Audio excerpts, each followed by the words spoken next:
8 मई को जब सेना लड़ रही थी, आप आईएसआई से बात कर रहे थे, आप आईएसआई से बात कर रहे थे। तो इधर उधर की ना बात कर, ये बता कि काफिला क्यों लूटा। मुझे रहजनों से गिला तो है, लेकिन तेरी रहबरी पर सवाल है। सीज फायर का डिक्लेरेशन भारत की धरती से नहीं होता, अमेरिका की धरती से होता है। अमेरिका का राष्ट्रपति ट्रंप वो ट्वीट करके जानकारी देता है सीज फायर हो गया दोनों देश में। कह रहे थे प्रधानमंत्री कहां है, सदन में क्यों नहीं आए, प्रधानमंत्री कहां है, प्रधानमंत्री कहां है। अरे शिवाजी, वो अवतार है, इंसान नहीं है। ट्रंप के लिए प्रचार करने मैं नहीं गया था मान्यवर, ट्रंप के लिए प्रचार करने महामानव गए थे, मैं नहीं गया था।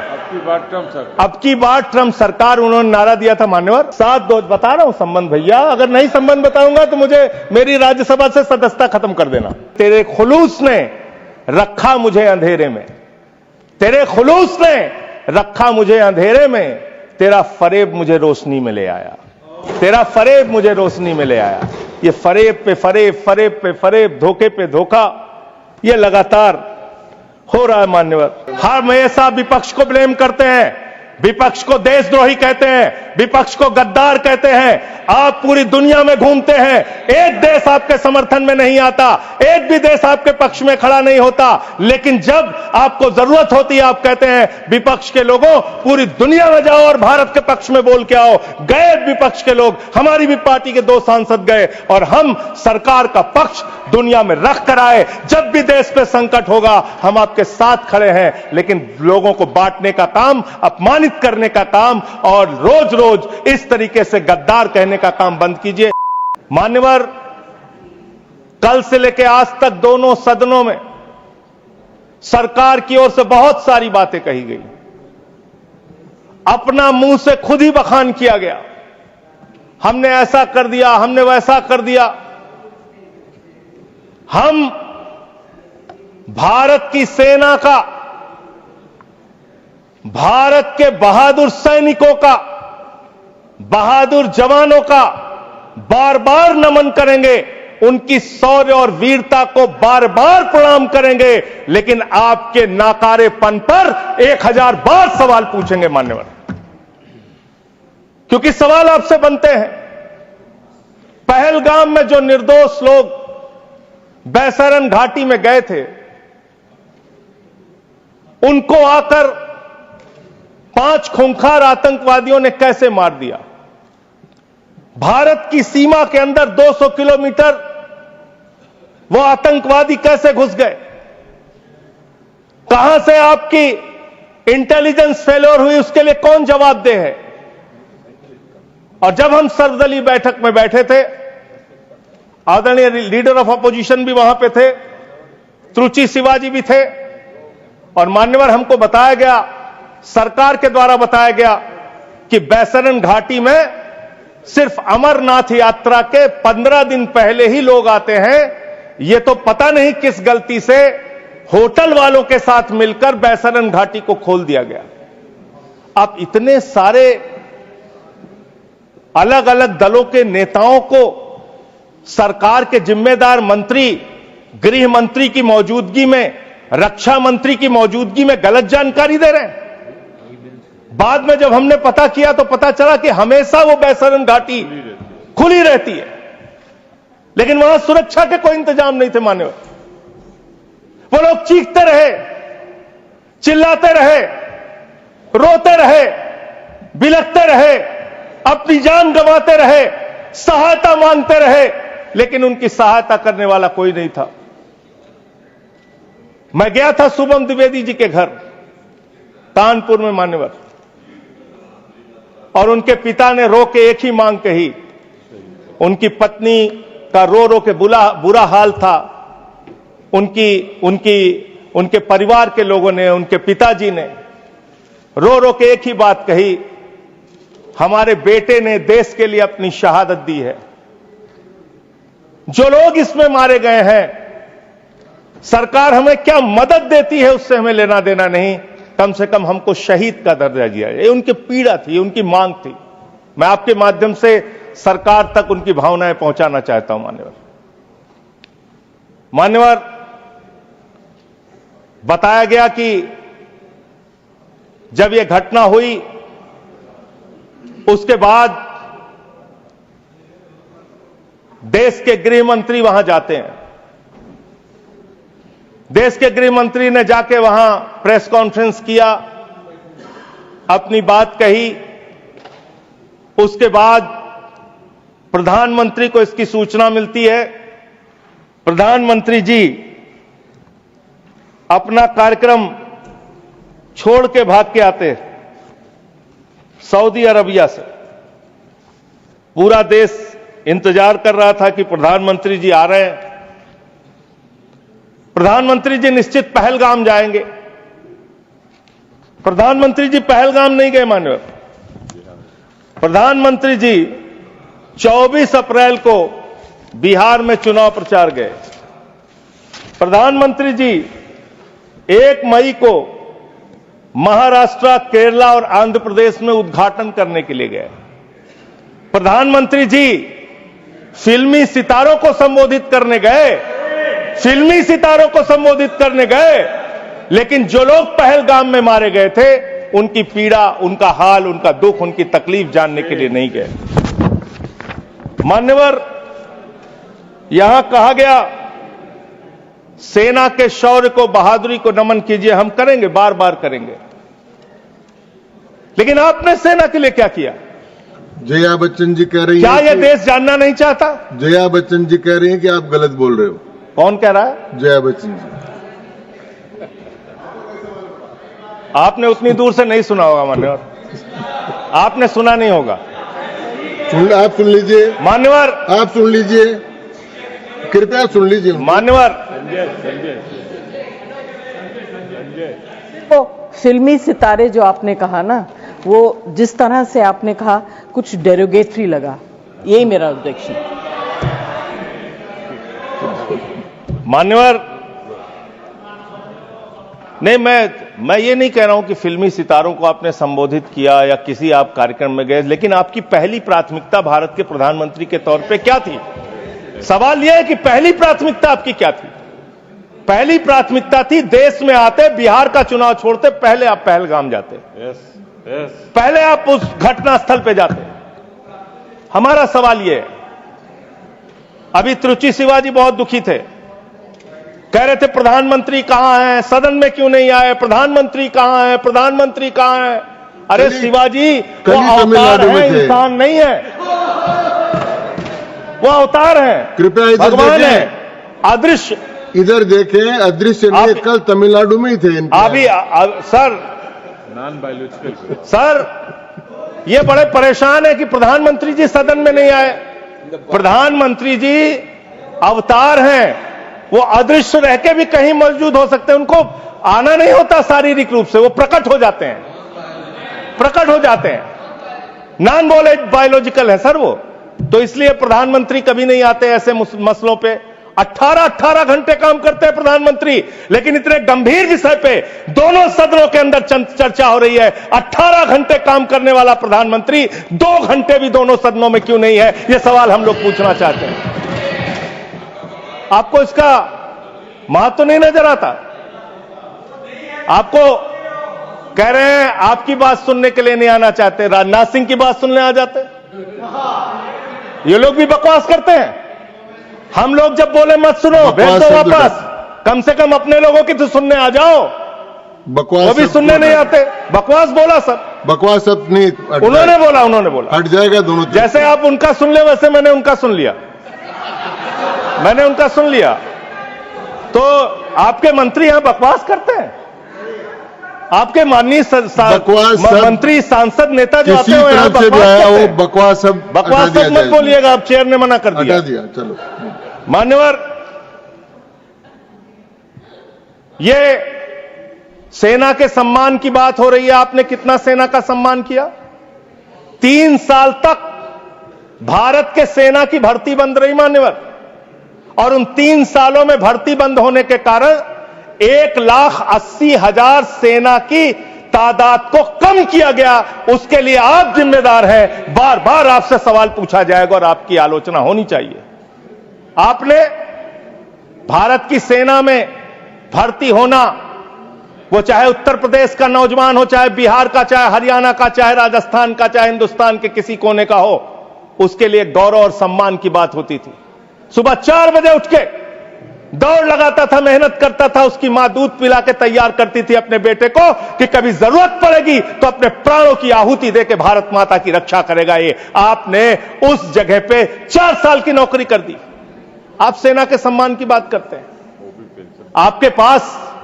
आपके पास सब कुछ के लिए पैसा है, अपने दोस्तों के ऊपर लुटाने के लिए लाखों हजारों करोड़ रुपए है, लेकिन सेना के जवान को आपने अग्निवीर बना के 4 साल की योजना में उनको जवान बना दिया। उनके लिए तनख्वाह देने के लिए पैसा नहीं है आपके पास।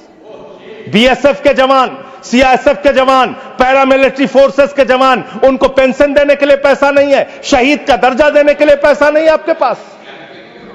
आपके पास सीआरपीएफ के जवान, उनको पैरामिलिट्री फोर्सेस को आपको पेंशन देने और शहीद का दर्जा देने का पैसा नहीं है। आप सेना के सम्मान की बात करते हैं। आप सेना के सम्मान की बात करते हैं। मान्यवर, सबसे बड़ा दुख इस बात का हुआ, कल से कहा जा रहा है नहीं, हमने अपने आप सीज फायर डिक्लेयर किया, हमने अपने आप सीज फायर डिक्लेयर किया, इसमें किसी तीसरे देश का हस्तक्षेप नहीं है। आजादी के बाद से लेकर आज तक भारत का स्टैंड एक ही रहा है, हम पाकिस्तान के मामले में किसी भी तीसरे देश की मध्यस्थता नहीं मानते। अगर उस बात के साथ किसी ने धोखा किया है, किसी ने विश्वासघात किया है, तो उसका नाम है भारत के प्रधानमंत्री नरेंद्र मोदी। मैं इस सदन के अंदर कहना चाहता हूं, आपने उस भावना के साथ विश्वासघात किया है। मानवर, अमेरिका की मध्यस्थता आपने स्वीकार की, और मैं इसलिए चंद लाइनें आपके लिए कहना चाहूंगा कि तू इधर उधर की ना बात कर, तू उधर उधर की। आप ही का चेहरा आ रहा है सर, थोड़ा निर्देश दे दीजिए, आप ही को दिखाए जा रहे हैं बार बार। तू इधर उधर की ना बात कर, ये बता कि काफिला क्यों लूटा। मुझे रहजनों से गिला तो है, लेकिन तेरी रहबरी पर सवाल है, आपकी रहबरी पर, आपके नेतृत्व पर सवाल है, और यह सवाल बार बार पूछा जाएगा। यह सवाल बार बार पूछा जाएगा। 10 मई को भारत, जो 144 करोड़ की आबादी का मुल्क है, भारत जो दुनिया का सबसे बड़ा लोकतंत्र है, भारत जो दुनिया की 5वीं बड़ी अर्थव्यवस्था है, उस भारत के मामले में सीज फायर का डिक्लेरेशन भारत की धरती से नहीं होता, अमेरिका की धरती से होता है। अमेरिका का राष्ट्रपति ट्रंप वो ट्वीट करके जानकारी देता है सीज फायर हो गया दोनों देश में। हो जाएगा। हमारी सेनाएं लड़ रही हैं, हमारी सेनाएं मैदान में हैं, और अमेरिका का राष्ट्रपति कह रहा है सीज फायर हो गया। क्या लिख रहा है वो अमेरिका का राष्ट्रपति? After a long night of talks mediated by United States, I am pleased to announce that India and Pakistan have agreed to a full and immediate ceasefire. Congratulations to both countries on using common sense and great intelligence. Thank you for attention to this matter. फिर उसके बाद उपराष्ट्रपति JD Vance, 10 मई को इनका tweet आता है, great work from president's team, specially Secretary Rubio, and my gratitude to the leaders of India and Pakistan for their hard work and willingness to engage in this ceasefire. अब जो secretary Rovio का, United state के secretary Rovio का जो tweet है, वो अगर मैं इस सदन में पढ़ दूंगा तो सरकार को बहुत शर्मिंदा होना पड़ेगा। इसलिए मैं आपको चाहता हूं कि इस पे जवाब दीजिए, जब जवाब दीजिएगा, और प्रधानमंत्री को जवाब देना चाहिए। ये 10 मई का ट्वीट है। मैं चाहूंगा सत्ता पक्ष विपक्ष पूरा सदन इसको सुने।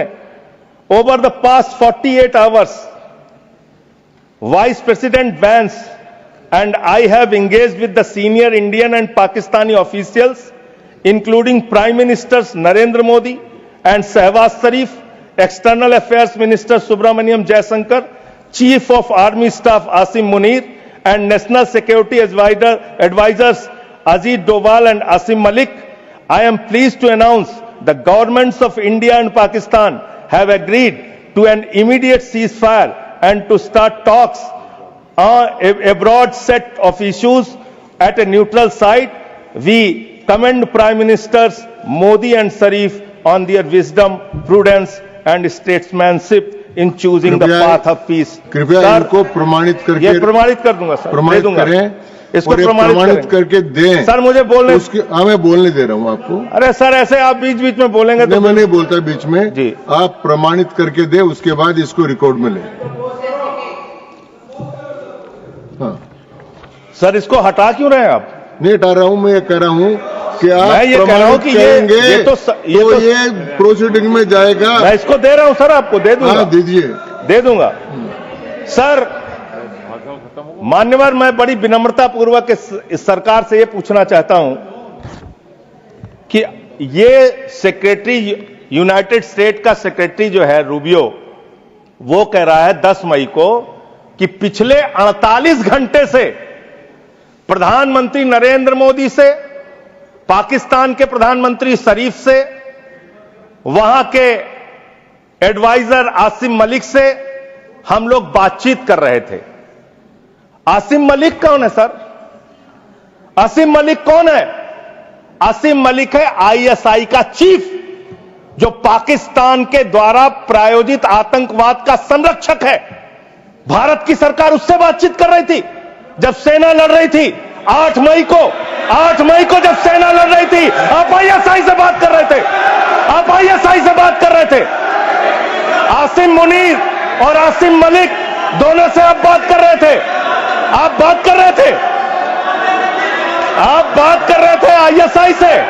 हमारी सेना लड़ रही थी, आप आईएसआई से बात कर रहे थे। एक मिनट, आप शरीफ से बात कर रहे थे, क्या आप पॉइंट ऑफ पाकिस्तान ऑर्डर से बात कर रहे थे। एक पॉइंट ऑफ ऑर्डर, सभापति महोदय, हाँ बाबू, एक I am not in sir, माननीय सभापति महोदय, निवेदन है, रूल सर, रूल आपके माध्यम से माननीय संजय सिंह जी को सर, मैं नॉट निवेदन एंडिंग कर सर। रहा हूं। एक बार वो ट्वीट को जिसको ऑथेंटिकेट करने की बात कर रहे वो थे, करी मैंने उनको, वो वापस पढ़ें और पढ़ करके हिंदी में, या तो मैं तो गांव का आदमी हूं, अंग्रेजी समझता नहीं, समझा दें कि इसमें कहां इंटरप्रिटेशन है कि भारत सरकार बात कर रही थी उससे। फिर से पढ़ देता हूं, अपनी कन्वीनियंस मैं फिर से इंटरप्रेट क्यों कर रहे हैं साहब? फिर से पढ़ देता हूं सर। मैं मंत्री जी की मांग का समर्थन करता हूं, भाई मैं मंत्री जी की मांग का समर्थन करता हूं। मैं फिर से पढ़ रहा हूं, ये 10 मई का ट्वीट है। मैं मंत्री जी की मांग का समर्थन करते हुए फिर से पढ़ रहा हूं। देखिए नियमों में, ओवर द पास्ट माननीय 48 संजय आवर्स, सिंह जी सुनिए, नियमों में बहुत स्पष्ट प्रावधान है कि हम किसी भी विदेशी राष्ट्रपति का, विदेश मंत्री का, किसी मंत्री का हम उल्लेख नहीं करेंगे। क्यों? लेकिन यहां किसका उल्लेख नहीं हुआ सर? लेकिन मैंने आपको, एक मिनट से, आप चेयरमैन की रूलिंग है, सब सारी चीजों पे हम बोल सकते हैं मेरी सर, बात तो सुनिए, और हम क्रिटिसाइज तो पहले कर नहीं मेरी बात रहे, सुन ली प्लीज। हमें जानकारी दे रहे हैं सदन को। मैंने आपको कह दिया कि आप ऑथेंटिकेट करके इसको दे दीजिए। नहीं, वो हिंदी में चाह रहे हैं सर, चलिए, वो हिंदी में चाह रहे हैं, अब मैं पढ़ दे रहा हूं सर इसको। आप अंग्रेजी में दे दो। हाँ, नहीं हिंदी में ही चाह रहा हूं, हिंदी में। ओवर द पास्ट 48 आवर्स, पिछले 48 घंटे में उपराष्ट्रपति Vance and I have engaged with senior Indian and Pakistani officials. तो इसमें प्रधानमंत्री मैं और सुन तो, अरे सुनिए तो भाई, नाम सुनिए सर, नाम सुनिए। Officials including prime ministers Narendra Modi and Shahbaz Sharif, external affairs minister Subrahmanyam Jaishankar, chief of army staff Asim Munir and national security advisers Ajit Doval and Asim Malik. Asim Malik ISI का प्रमुख है, आसिम मलिक आईएसआई का प्रमुख है। आपकी सरकार आसिम मलिक से कैसे बात कर रही थी? जो आतंकवाद को जन्म देते हैं, आप उनसे बात करते हैं? और वाइस प्रेसिडेंट बेंच ने की है, और फिर तो मोदी जी ने बात की, डिस्टर्ब या डोभाल साहब ने बात की, ये सर, तो ये ठीक बात नहीं है। जबरदस्ती सर, झूठा ऐसे डिस्टर्ब दोषारोपण करेंगे, करना ठीक नहीं है चाहते हैं सर। मैंने अपनी व्यवस्था दे दी। सर ये झूठा शब्द बोल रहे हैं, इनको झूठा आप नहीं रोक शब्द तो नहीं रहे। आएगा, इनको आप नहीं आगे रोक बढ़िए, रहे। आगे हाँ, बढ़िए आप। सर इसके बारे में मैंने व्यवस्था दे चुका। सर मान्यवर, 10 मई जनाब को मदन जी कृपया बैठ जाए। 10 मई को यह सीज फायर की डिक्लेरेशन होती है। 5 जून को कृपया अरे बैठ सुन जाए। लीजिए यार सर मैंने जजमेंट इसमें दे दिया व्यवस्था, कृपया बैठ जाए। 5 जून को पाकिस्तान को संयुक्त राष्ट्र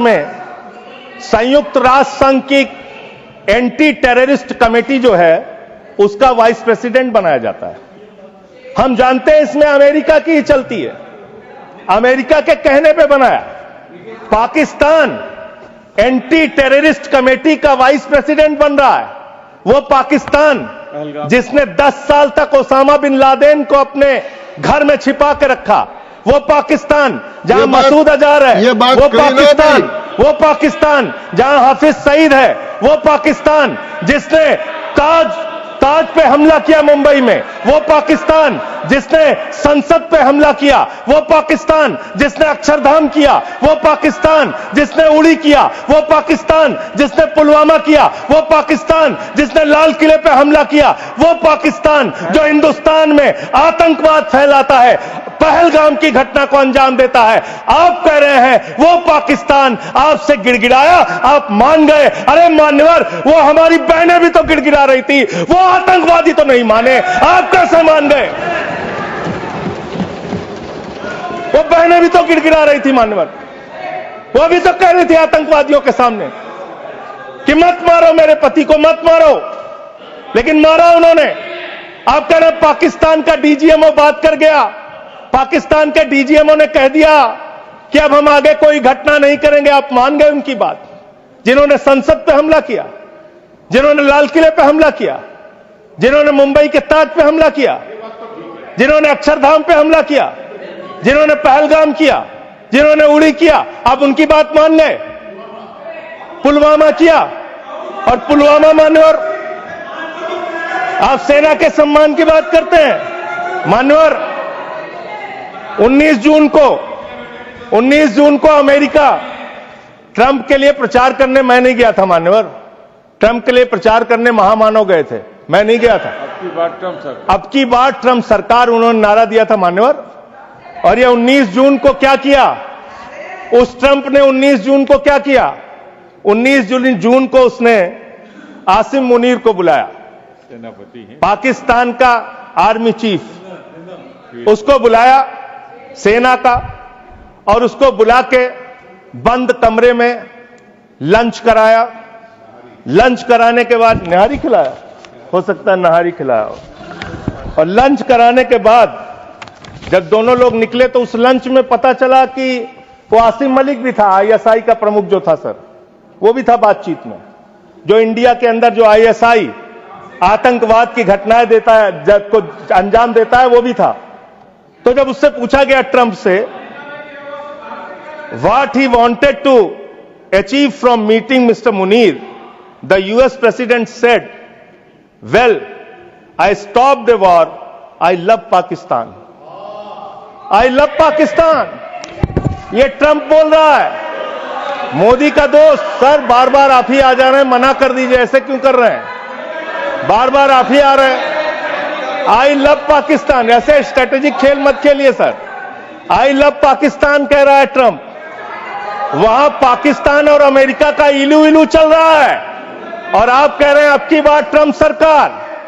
आप कह रहे हैं 14 फरवरी को जाके, 14 फरवरी 2025 को प्रधानमंत्री जी गए थे, मागा plus मीगा becomes mega partnership for prosperity. आप कह रहे हैं मोदी जी 14 फरवरी को गए थे।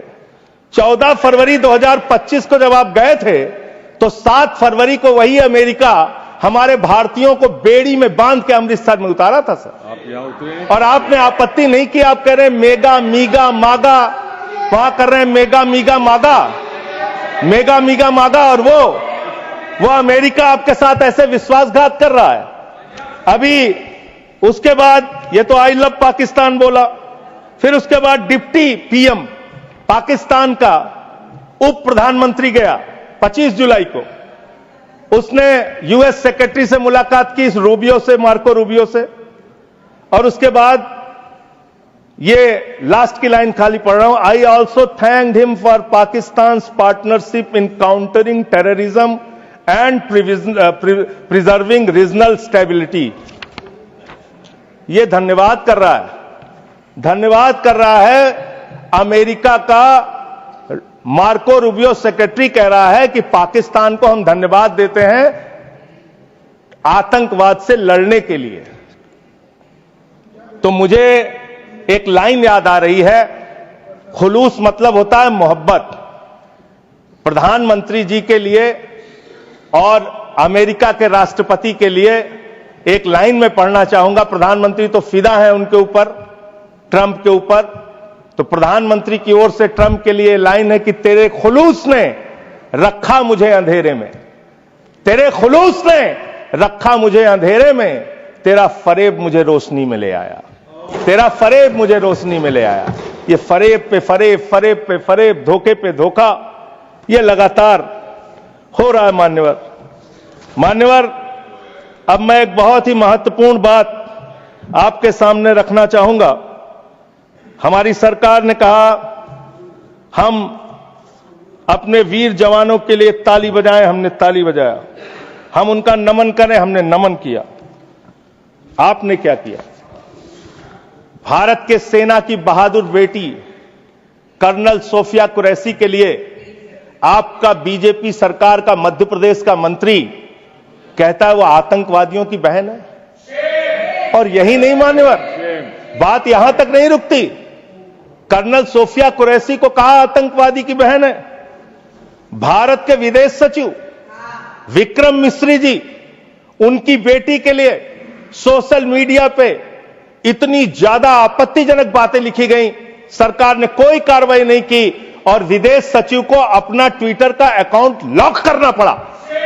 अब अपने लोगों को सुरक्षा नहीं दे पाते, अब अपने लोगों को सुरक्षा नहीं दे पाते। और इतना ही नहीं मान्यवर, इतना ही नहीं मान्यवर, जो हिमांशु नरवाल जी की विधवा थी, बेवा पत्नी, उसने सिर्फ इतना कहा कि आतंकवाद को आतंकवाद के तरीके से निपटिए, लेकिन देश में अमन और शांति रखिए, कोई आपस में इसको लेकर सांप्रदायिक दंगे फसाद लड़ाई झगड़े ना हो। इसमें कौन सी गलत बात कह दी? आप तो खाली ताक में रहते हैं हर मौके का फायदा उठाने के लिए। पहलगाम की घटना हुई मान्यवर, हम लोग श्रद्धांजलि अर्पित कर रहे थे और भारतीय जनता पार्टी के ट्विटर हैंडल से, मैं पूरी जिम्मेदारी से कह रहा हूं, अगर मैं गलत कह रहा हूं तो राष्ट्रीय अध्यक्ष जी यहां बैठे हैं, बीजेपी के मना कर देंगे। उन्होंने क्या पहला ट्वीट क्या आया? धर्म पूछा जाति नहीं, धर्म पूछा जाति नहीं। और जो कथावाचक मारे जा रहे हैं हमारे उत्तर प्रदेश में, वहां तो जाति पूछ के मार रहे हैं, जाति पूछ के मार रहे हैं, मंदिरों में घुसने नहीं दे रहे हैं, जाति पूछ के मार रहे हैं।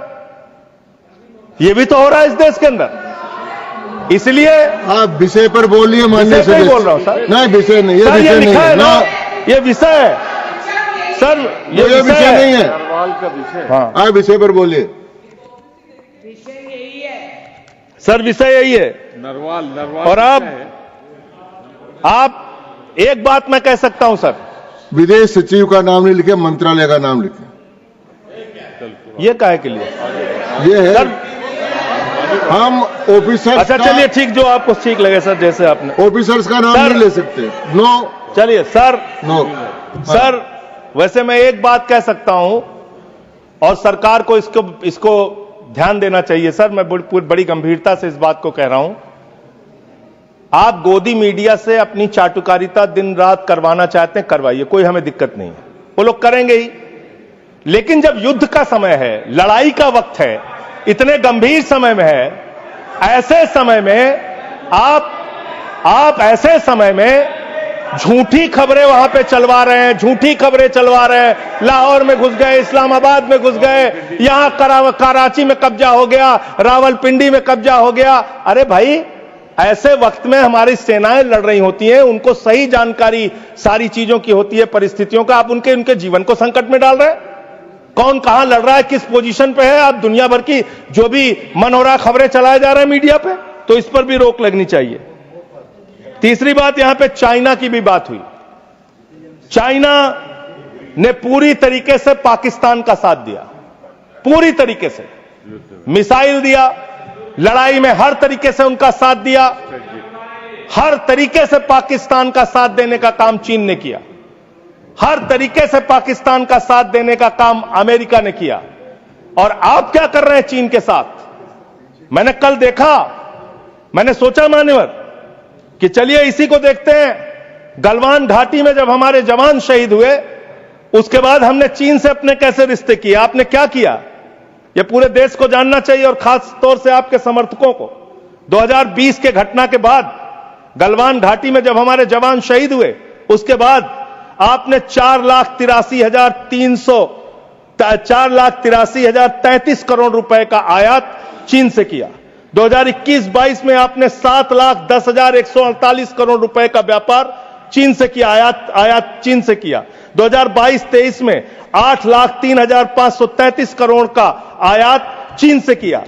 2023-24 में 8,38,442 करोड़ रुपए का आयात चीन से किया। 2024-25 में 9,41,718 करोड़ रुपए का आयात चीन से किया। आज चीन को लाखों करोड़, 37 लाख करोड़ रुपए पिछले 5 सालों में आपने 37 लाख करोड़ रुपए का सामान चीन से भारत में आयात किया। आप चीन को रुपया पे रुपया, लाखों करोड़ कमा रहे हैं। माननीय सदस्य, आप हर एक चीज में रोकेंगे सर, इसमें मैं तो ये आंकड़ा बिल्कुल ये रिलेवेंट नहीं है। आप ये बोलिए। रिलेवेंट है, मैं बता रहा हूं सर मैं बता रहा हूं सर, इसको लीजिए आप सर। ये एम्बेसी ऑफ इंडिया बीजिंग, ये एम्बेसी ऑफ इंडिया भारत की एम्बेसी का ये डाटा है और वेबसाइट पे आप जा सकते हैं, चेक करा सकते हैं। ये वहां से मिला डाटा। ये 37 लाख करोड़ रुपए का आपने उनको व्यापार दिया, उनसे वहां से सामान आयात कर रहे हैं। आप चीन को लाखों करोड़ रुपए का व्यापार दे रहे हैं और चीन पाकिस्तान को मिसाइल दे रहा है। यह आपका समझौता है, स्ट्रेटेजिक सपोर्ट। यह आपका समझौता है। आप उस चीन के राष्ट्रपति को झूला झुलाते हैं और ये हमारे साथ चीन कर रहा है, ये हमारे साथ चीन कर रहा है। ये इस देश को जानना जरूरी है।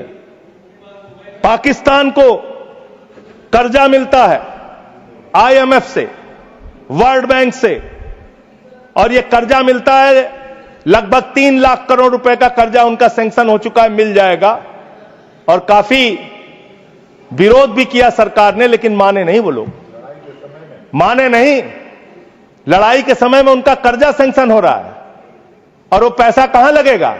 आतंकवाद को बढ़ावा देने में, आतंकवाद को फैलाने में। और अंत में बस मैं सिर्फ एक रिपोर्ट पढ़ के अपनी बात को खत्म करूंगा। हिंदुस्तान में आतंकवाद बढ़ कैसे रहा है, सोर्स पहले ही बता देता हूं। क्वेश्चन नंबर 2802 लोकसभा, दिनांक 18 मार्च 2025। भारत की सरकार का जवाब है, मेरा जवाब नहीं है। इस क्वेश्चन में पूछा गया गृह मंत्रालय से कि हिंदुस्तान में कितने ड्रग्स पिछले 5 साल में पकड़े गए। इसका तो क्या भारत की संबंध है इस चर्चा से? सर अब आप इसको भी नहीं मानेंगे, सर अब आप इसको भी नहीं मानेंगे। इस चर्चा से मतलब इसका ये संबंध जो नहीं। ऑथेंटिक डॉक्यूमेंट है इसको भी आप मानेंगे नहीं? डॉक्यूमेंट का नहीं है, जिस विषय पर तो मुझे ऑपरेशन आप सिंदूर कंटिन्यू पर करें, चर्चा मैं हुई, समझा रहा हूं उसका सर। संबंध नहीं है। सर ये ड्रग्स का पैसा आतंकवाद में लग रहा है, ये ड्रग्स का पैसा आतंकवाद में लग रहा है। मैं नहीं कह रहा हूं, सरकार कह रही है। ये तो सुन लीजिए, सरकार कह रही है सर, मैं नहीं कह रहा हूं। पूरी बात ही आप नहीं सुनते सर। पूछा गया पिछले 5 साल में कहां कहां कितना मिला, तो बताया कि एक अडानी का पोर्ट है मुंद्रा में, वहां 260 करोड़ रुपए की ड्रग्स पकड़ी गई। फिर बताया अडानी का पोर्ट, ये तारीख है 26 मई 2022। फिर एक अडानी के पोर्ट पे ही 11/7/2 बता रहा हूं संबंध भैया। अगर नहीं संबंध बताऊंगा तो मुझे मेरी राज्यसभा से सदस्यता खत्म कर देना, मैं कह रहा हूं। आप इधर ही करो जी, उधर किस लिए कर रहे हो? हाँ, तो ऐसे टिक्का टिप्पणी ना करें। अडानी पोर्ट पर हीरोइन पकड़ी गई 150 करोड़ रुपए। तो अडानी ने पकड़ा ही ना। अरे सुन तो लीजिए सर, सुन ले। काहे अडानी का नाम सुन के काहे ऐसे विचलित हो जाते हैं सब लोग? अडानी का नाम सुन के क्यों ऐसे विचलित हो जाते हैं अडानी का नाम सुन के? सर, और ये जो पकड़ा गया, तो जिसमें जो लोग गिरफ्तार हुए, इसका भारत की सरकार ने अपोज किया, करना भी चाहिए। एनआईए ने किया, संजय सिंह ने नहीं किया, एनआईए ने करना चाहिए, किया इन्होंने। और जब विरोध किया तो एएसजी महोदय ने सुप्रीम कोर्ट में कहा, एनआईए ने सुप्रीम कोर्ट में कहा, अडानी के पोर्ट से 21,000 करोड़ रुपए की ड्रग्स पकड़ी गई है जो आतंकवाद में लगती है। यह है सर, यह सारा पेपर मैं आपको दे रहा हूं। इस देश के अंदर पाकिस्तान से, अफगानिस्तान से हजारों करोड़ का ड्रग्स आएगा और इसी देश में आतंकवाद फैलाया जाएगा, अडानी के पोर्ट पर पकड़ा जाएगा। अडानी कौन है? भारत के प्रधानमंत्री का सबसे करीबी व्यक्ति है। यह सवाल देश पूछना चाहता है, आप क्या करा रहे हैं देश के अंदर? इन ड्रग्स वाले मामले में जो पकड़े गए हैं, इस पर क्या कार्रवाई हुई, यह जानना चाहता है देश। समाप्त हुआ माननीय सदस्य। अभी है सर, मान्यवर, अभी बहुत समय है सर, 35 मिनट समय है। 35 मान्यवर, 35 मिनट समय। मान्यवर, मैं अंत में एक ही बात कहना चाहता हूं। आपने कहा कि इस मामले में राजनीति नहीं होनी चाहिए। राजनीति करता कौन है?